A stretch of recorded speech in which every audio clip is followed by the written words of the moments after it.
Lumberjacks is sponsored by Echo, only professional grade with 5-year warranty. Crown, protect, maintain, save. Dickies, quality workwear since 1922. Yamaha, rev your heart.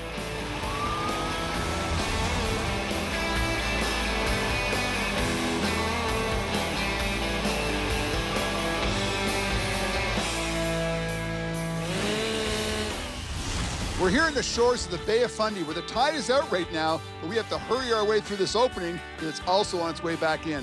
We're about an hour outside of Truro, Nova Scotia, where they're hosting the second annual Nova Scotia Lumberjack Championships. And for the second year in a row, a fantastic job put on by organizer Ryan McIntyre. Hi, I'm Bill Deba with my co-host, Lumberjack Sport Analyst Rod Cumberland. Rod, this week we're featuring the standing block chop, the axe throw, and the women's single buck. Women's single buck, we've got our regular host of characters in that, Janet Walker, Caitlin Carroll, Kelly Cousins. But Kayla Graham, a recent graduate from Dalhousie Agriculture Campus, she'll be a good one to watch in that event. Now, in the axe throw, typically in the morning, they go through all the preliminaries. We're only going to see the top 6 finalists right now. A good field of strong axe throwers here. Good axe throwers in the Maritimes, but one guy in particular, the guy that organized the show, Ryan McIntyre, he's off to the World Championships for axe throwing. We expect to see him taking this thing home. Oh, it's always nice coming out to the Bay of Fundy, where twice each day 160 billion tons of seawater flow in and out of the bay. The tides transform the shorelines, tidal flats, and exposed sea bottom as they flood into the bay and into its harbors and estuaries. And we had a great start to the competition last week here in Truro. Due to a couple of victories by Nathan and Marcel, they're way out in front with 175 points each. But right now, hot in their heels, Ben Cumberland, Jeff Larkin, George Williams, and Trevor Schofield. We're going to be showing you the top 4 heats of the standing block chop. The first heat's going to be featuring Scott Reed and Jeff Larkin. And of course, this show is right in their hometown of Truro, Nova Scotia. Scotty Reed works at the Agriculture College here in Truro. And of course, Jeff Larkin, a graduate student, he is now helping Scotty coach the Woodsman's team there. So we've got a coach helping a coach. Well, it's one thing being a coach, another thing being an athlete. Of course, you know how to do it, but sometimes you can't put 2 and 2 together and make it add up to 4. Scott Reed chopping through 12 inches around. Jeff Larkin taking him on. Both guys well into the wood, trying to hit their marks. Scott Reed doing a good job hitting his lines. Scott Reed is actually a pretty strong standing block cutter. He's built like a underhand cutter, but he does a lot better at the standing block here as both guys switch around to side number 2. Jeff Larkin left a lot of wood on the front of his log. That's going to cost him here in the backside. Well, you saw after 3 or 4 strokes on Scott's backside, he had a hanging piece of wood, cost him a little bit of time. He's running out of gas. He's trying to drive things off right now. Probably going to have to take another chip out of it. Oh, and a big glancing blow there by Jeff Larkin. That axe went sliding in the air here as Scott Reed gets into the small wood, and Scotty Reed's going to drive things off here with a time of 40.9, and he sets a time to beat. Big chunk of wood early in the season. We're early in June here. Just give me a critique on that. Rough. It was very rough. A lot of missed hits. Remembered I should hang my axe, but halfway through helped a lot, and then I picked it up. Just tell me what your pattern is, your plan is going in. Do you have like a 12 and 12 in mind on this kind of block? Maybe a 12 and 10 or something like that? What your strategy was? Well, I was talking that over with a fellow teammate, Nathan, awesome chopper, Cumberland. I was going to go 1 up, 1 down, and then I decided it's a pretty firm block, and I'd do 2 up, 2 down. But on my very first hit, missed. Totally missed my line, so it ended up being 3 up. So going 1 up, 1 down at the beginning and changing that strategy, you know you're in for a long ride. Oh, yeah, no, I knew I was going to do 2 up originally. I just changed my mind when I got up on stage up there. Well, Scotty can still actually lower his time quite a bit more if he just works on axe placement a little bit there. His block was loose and wobbling after 1 stroke. He just had to reach over and cut that far wood, and he took another stroke on the near side. So still lots of room for Scotty to improve there. He's getting better all the time as we get set to go here with Trevor Schofield and Ryan McIntyre. Both Trevor and Ryan are similar choppers. They're both strong young men, but they both need to work on their accuracy. We all know about chopping being speed, strength, and accuracy. You can see the lines there by Trevor, missing a lot of marks. Both guys make their turn exact same time, open up new chips. And you know, technically, Trevor's actually doing a worse job than Ryan here, but Trevor's using that axe, that kingy axe. He's using the springboard chop, and it's just eating this wood alive. He's getting into the small wood now as Ryan's not too far behind him, but Trevor's getting ready to drive this thing off now, and Trevor Schofield lowers the time to beat with a 32.6 seconds taken down Ryan McIntyre. Let's talk about your chopping a little bit. You went a long ways on your front side there. You want to make sure you did your homework on the front side, and the axe was moving wood, so you took a while before making your turn. Yeah, I guess especially hindsight looking at my block now, I definitely went over halfway, but it paid off. I think I did just the opposite of my underhand. Didn't go quite enough, and then didn't want to make the mistake twice. Yeah, you're going against Ryan McIntyre there, and I was kind of watching him a little bit more because he turned really early, and sometimes that's a mistake, right? Yeah, it sure is. Well, we're halfway through the standing block chop here in Truro, Nova Scotia. Trevor Schofield leading the way. We still have 4 excellent choppers still to come after the break.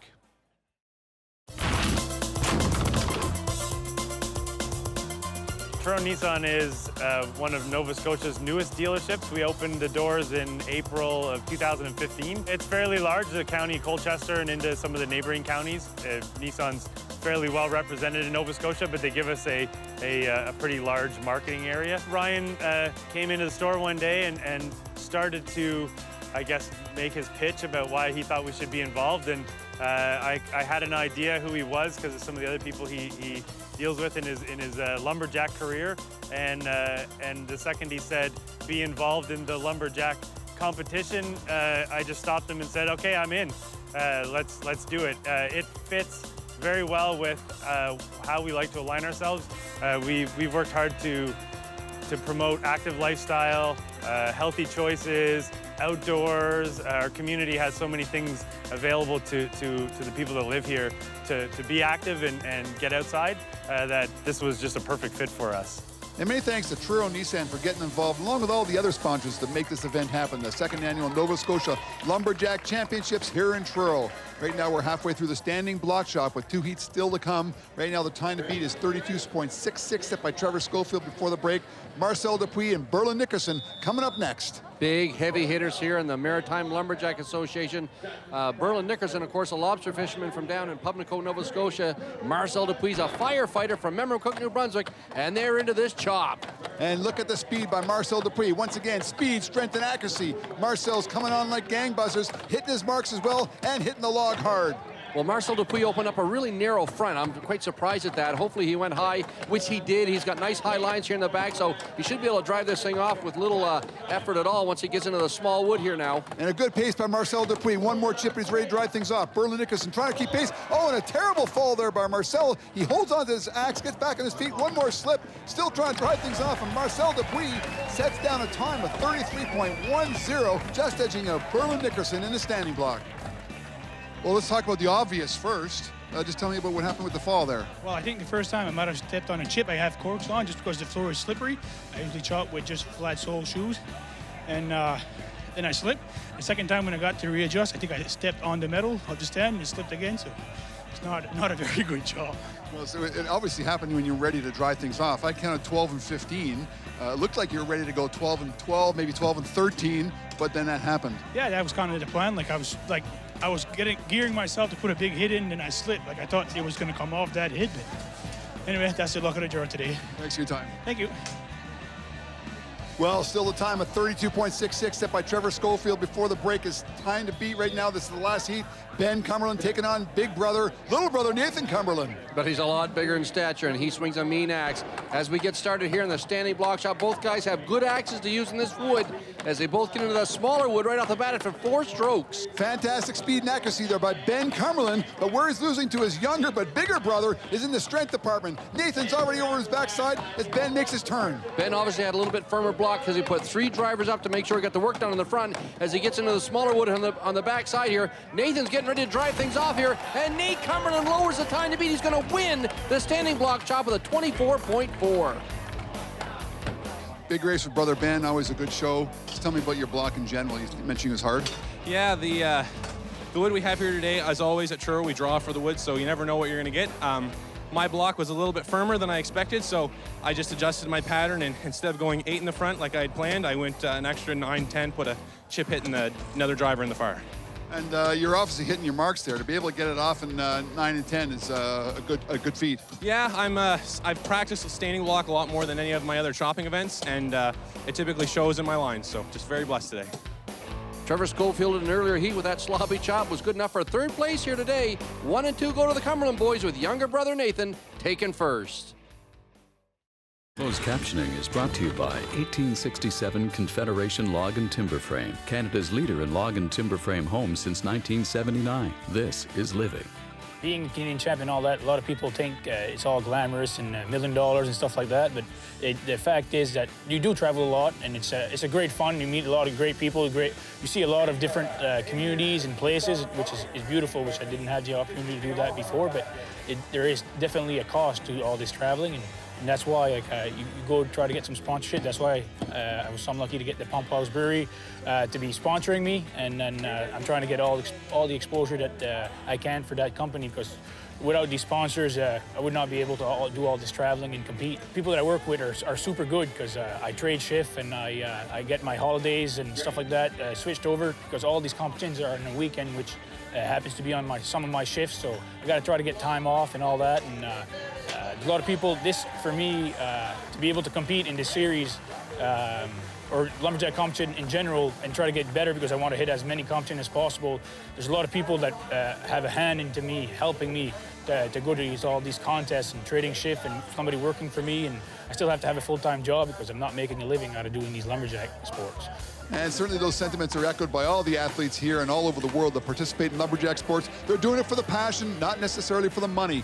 Most of them are going to Monday to Friday, 9-to-5 jobs, and they travel for miles upon miles to get to these competitions all over North America. Right now we're heading into the women's single buck, and we're showing you the top 3 heats. This first heat, a couple of relative newcomers to the sport. Cameron Finley taking on Megan McKinley.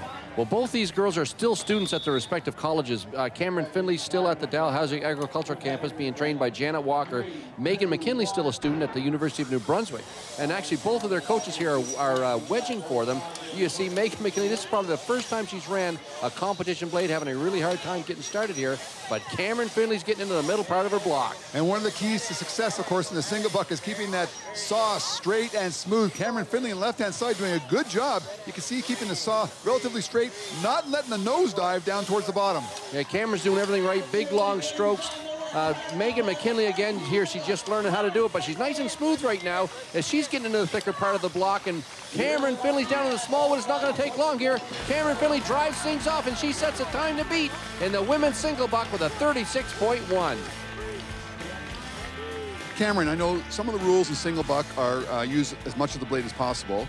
You were doing a great job pulling the blade all the way back, but were you reaching enough into the log to get that last foot, 12 inches? No, single bucks is something I've been trying to really work on, and pushing my saw all the way to the wood. So it's one thing I've been really working on. Today I didn't go all the way in, but pulls are good. Now, during that heat, what was Janet Walker telling you? Tell her to keep going and push all the way to the wood, pull all the way back, keep it steady. You can see by the replay there that Cameron's not quite pushing the saw all the way to the log. She's not using another 6 to 8, maybe 12 inches of saw. It certainly could be cutting wood. No question at all. And in this heat here, Kelly Bonus is actually running a blade that she got the first time here last year in Truro. It's a Tuatai blade from New Zealand. She has a little bit of hang at the top, but Kelly's had a whole year of practice with this thing, and she's running it really well. She's very, very aggressive with the saw right now. 36.18 is time to be set by Cameron Finley in the first heat. Look at Jessie Swinemer on the left-hand side. Looks like she's struggling a little bit. Kelly Bonus really working hard to get things done. A little bit of a struggle there by hanging a raker. Well, Kelly's in the small wood now. That's the second time she's actually hung this off. Third time she had a hard time getting it off, but she has a new time to beat at 26.99 in the women's single buck. Kelly, you're a good sawyer, and that saw was really dropping, but you struggled a lot. Was it because you weren't keeping it flat? Yeah, I was changing my angle a lot, and I struggle with that. I tried to practice to get past it, but some days are better than others. I mean, it's a tough art to perfect, and well, some people maybe are perfect, but just tell me about the difficulties of keeping it flat. Well, when you pull back, the saw the weight changes, of course, because it's heavier on one end than the other. So you tend to drop it on one side, and then when you go ahead, the same thing happens. Your nose drops into the wood, and then you jam up. Kelly makes a really good point there that running these single bucks, it looks like they're just pulling them back and forth, but they're actually putting pressure on that handle in 2 different directions on the push and the pull stroke. So they do have to be quite perfect. And of course, Kelly's running a 2-pagan raker, and they're a lot more sensitive to those change in angles. Well, we're heading into our last heat. Janet Walker taking on Caitlin Carroll. Time to beat 26.99, set in the last heat. This is a great battle right here between 2 arch rivals. Yep, we have Janet Walker on the right. We have Caitlin Carroll on the left. They're nick and tuck right now. They're both getting into the big part of the wood, doing a great job using the whole blade. Caitlin Carroll could use a little bit more of hers, but it's cutting really fast. It's really dropping through that wood. Part saw, part Sawyer. Janet really struggling on the right-hand side. Caitlin Carroll's about to finish things off, and Caitlin Carroll wins the women's single buck with a time of 25.73. Caitlin, always a good race with Janet Walker there, but your consistency and your speed was very consistent all the way through. Yeah, I think today I had a good cut. I've been trying to train, and today it paid off. I had a good run with that saw. It's the first time I pulled it all year. I mean, we have 18 inches here. It's a big diameter. Not all of the shows have that big a wood. I find bigger wood's actually easier for most women to cut. More of the saw is actually held up with that, so there's less chance for us to change our angle, drop the nose, which usually causes most of us to hang up. So worked for me today. Well, in a great field of competitors here at the Nova Scotia Lumberjack Championships, the women's single buck is now over. Caitlin Carroll just edging out Kelly Bonus by just over a second. Power on and on. Echo. When purchasing an Echo chainsaw, one must consider its primary use. Are you felling or bucking? Are you trimming or limbing? Are you cutting firewood? We have two types of handle configurations. We have top handle saws used primarily by arborists and professionals. You can see that it's a tight, confined space for usages up in a bucket or up in a tree. The rear handle configuration comprises about 95% of chainsaws and is more well-balanced, easier to use for all end users. Second consideration is engine size. 30 to 40 cc chainsaws are for weekend warriors, lighter duty use. 40 to 60 cc chainsaws are heavier duty cutting, maybe some professional applications. 60 plus cc chainsaws for professional loggers with heavy application use. Bar length is also taken into consideration when you're looking at the size of what you're primarily cutting, whether it's a 12 or a 14-inch log. You want to make sure that your bar length is 1 to 2 inches longer than that diameter of that wood. When you're looking at purchasing a chainsaw, one of the more important factors would be your warranty. And with Echo, we have one of the industry's best 5-year consumer warranties.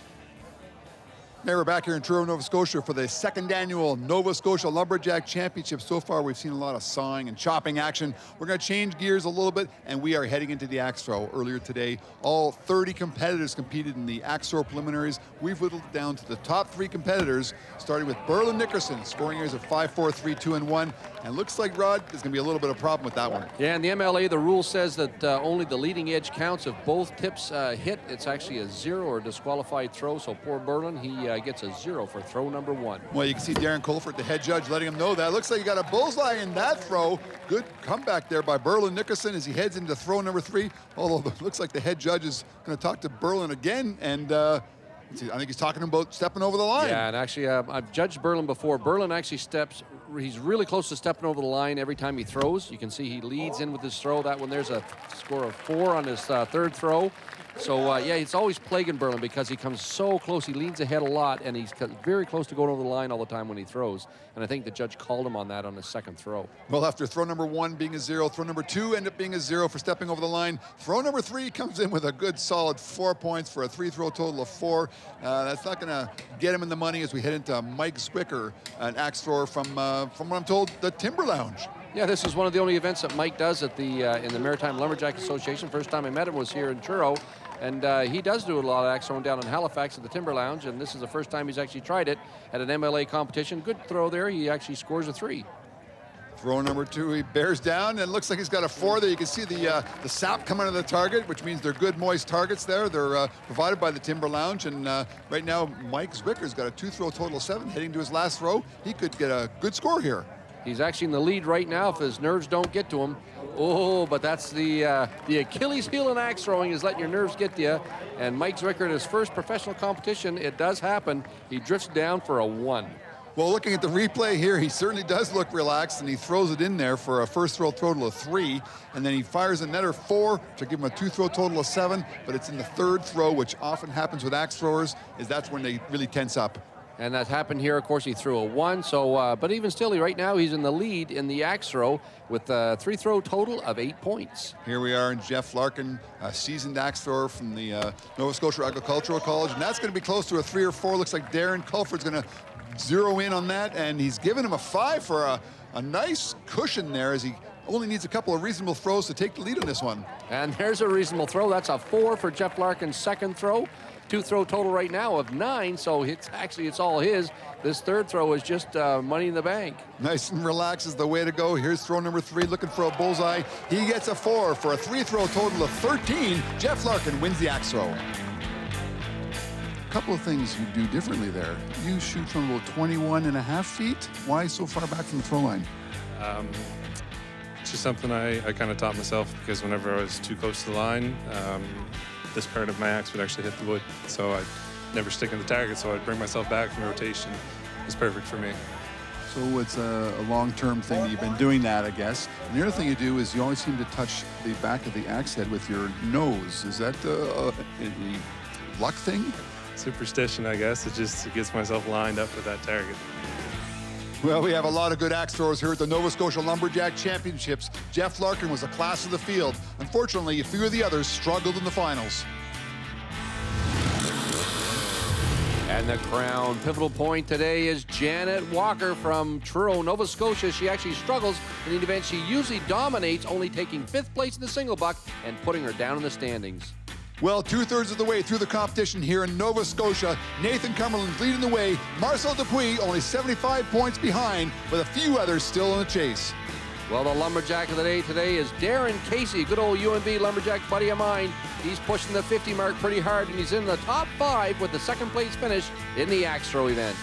And they've come a long way for a 2nd annual event here in Truro, Nova Scotia, the Nova Scotia Lumberjack Championships. Come back again next week when it'll be time for Lumberjacks.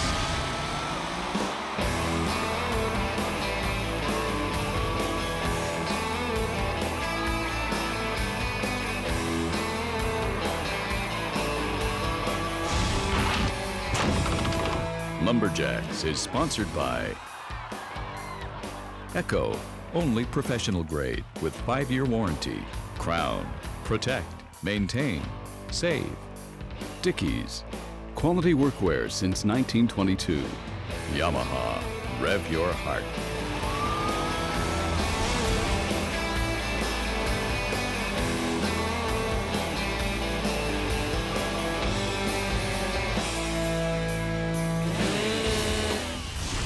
In lumberjack sports, we're always talking about the gear and how expensive it is. Axles will set you back about $800, crosscut saws $2,000.